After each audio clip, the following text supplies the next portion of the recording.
जियो legal information centre का जो शिविर आज लगा है, इसमें आप तक कानूनी सहायता किस प्रकार से पहुंचाई जा सके। अगर आप एक महिला हैं, तो आपके साथ महिला अधिकार जुड़े हुए हैं। आप एक मजदूर हैं, तो आपके साथ मजदूरों के अधिकार जुड़े हुए हैं। आप बच्चे हैं, तो बच्चों के साथ बाल अधिकार जुड़े हुए हैं। ऐसे ही हम सब इंसान हैं, मानव हैं, इसलिए हमारे साथ मानवाधिकार जुड़े हुए हैं। हमारे इन मानवाधिकारों का कोई भी उल्लंघन नहीं कर सकता है। इन मानवाधिकारों से हमें कोई भी रोक नहीं सकता है। इन मानवाधिकारों को कोई भी कुचल नहीं सकता है और इन मानवाधिकारों को हमसे कोई छीन नहीं सकता है। ये हमारे अधिकार है और ये अधिकार हमको संविधान देता है। कौन देता है? जोर से बोलिए, कौन देता है? संविधान देता है। और संविधान बहुत अच्छे से कहता है कि किसी भी व्यक्ति के साथ रूप, रंग, भाषा, प्रांत, जाति, संप्रदाय, किसी को भी लेकर किसी के भी साथ कोई भी भेदभाव नहीं किया जाएगा। कोई गैर बराबरी नहीं होगी। औरतों और पुरुषों के बीच में कोई गैर बराबरी नहीं हो, ये हमारा संविधान हमको कह रहा है। समानता का अधिकार हमको समानता प्रदान कर रहा है, बराबरी प्रदान कर रहा है। ये बराबरी मर्द और औरत के बीच में बराबरी कौन दे रहा है? संविधान दे रहा है। कौन दे रहा है?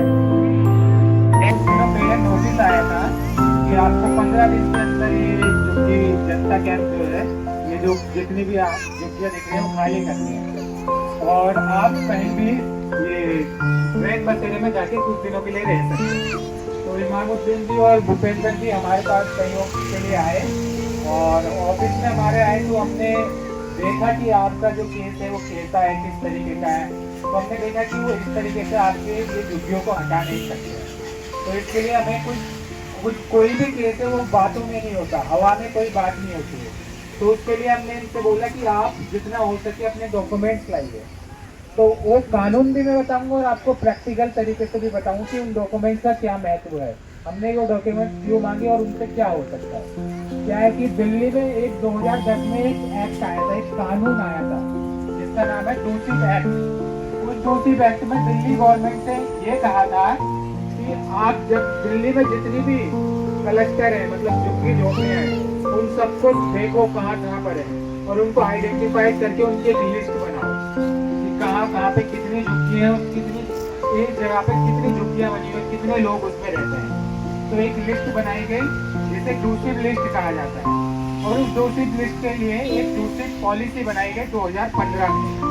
उस डोसिप पॉलिसी में ये कहा गया था कि अगर कोई झुग्गी दिल्ली के अंदर 2006 से पहले की बसी हुई है तो, और दूसरा अगर उस झुग्गी में रहने वाले लोगों के पास 2015 से पहले के डॉक्यूमेंट है तो उनकी झुग्गी को नहीं तोड़ा जाएगा और अगर तोड़ा जाएगा तो उनको उस झुग्गी के बदले में फ्लैट मिलेगा।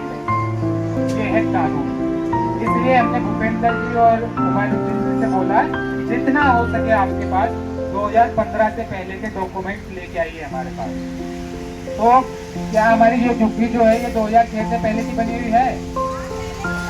हाँ, तो क्या हुआ कि पहली जो शर्त है वो हमने पूरी कर दी है कि अगर झुग्गी 2006 से पहले की बनी हुई है तो आपको फ्लैट मिलेंगे अगर वो यहाँ से हटाते हैं तो। दूसरी चीज, क्या आप सबके पास 2015 से पहले के डॉक्यूमेंट हैं? तो हम दूसरी जो शर्त है उसको भी पूरा कर रहे हैं। इसका मतलब हमें बिना सर्वे किए, बिना हमें मकान दिए ये झुग्गी नहीं हटाई जा सकती और इसी चीज को हम हाई कोर्ट में लड़ रहे हैं। हमने केस बनाया, केस डाला और ये हमने कहा कि हमारी झुग्गी जो है वो 2006 से पहले की है और दूसरा हमारे पास 2015 से पहले के डॉक्यूमेंट हैं। इसलिए हमारा कानून के अनुसार हमें पहले रिहेबिलिटेशन कहते हैं पुनर्वास, दूसरी जगह फ्लैट मिलना चाहिए, उसके बाद हमें आप यहाँ से हटा सकते हैं। और उसने हमारी बात को सुना, पहले दिन नोटिस हुआ, दूसरे दिन दोबारा बहस हुई, तो जो रेलवे है और पीडब्ल्यूडी वालों में आपस में बहस हुई कि ये जो जगह है वो किसकी है। अभी यही पूरा नहीं हो पता चल पा रहा था कि ये जगह किसकी है। तो उन दोनों में मीटिंग हुई और इसी बात के लिए हमने बोला कि चाहे वो चीज़ बाद में डिसाइड हो, पहले आप हमें स्टे दीजिए। स्टे मीन्स आप रोकिए इन लोगों को कि ये बुलडोजर ना चलाए। तो कोर्ट ने हमें बुलडोजर ना चलाने के लिए 20 तारीख तक का टाइम दिया था। 20 तारीख को दोबारा एक और हमारी जो दोबारा हियरिंग हुई, उसमें अब हमें स्टे मिला। आज हम बचे हुए हैं, कानून और कायदों की वजह से आज हम बचे हुए हैं।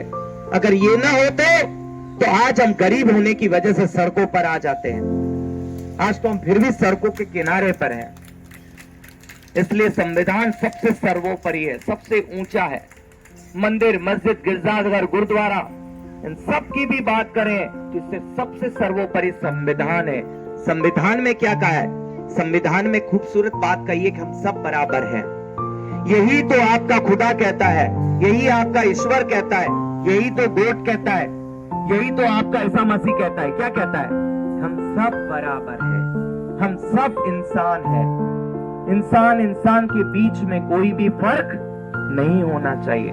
सब आज छोटी सी झोपड़ी के अंदर जहां पांव पसार कर नहीं सो सकते हैं, वहां जीने के लिए मजबूर होना पड़ रहा है।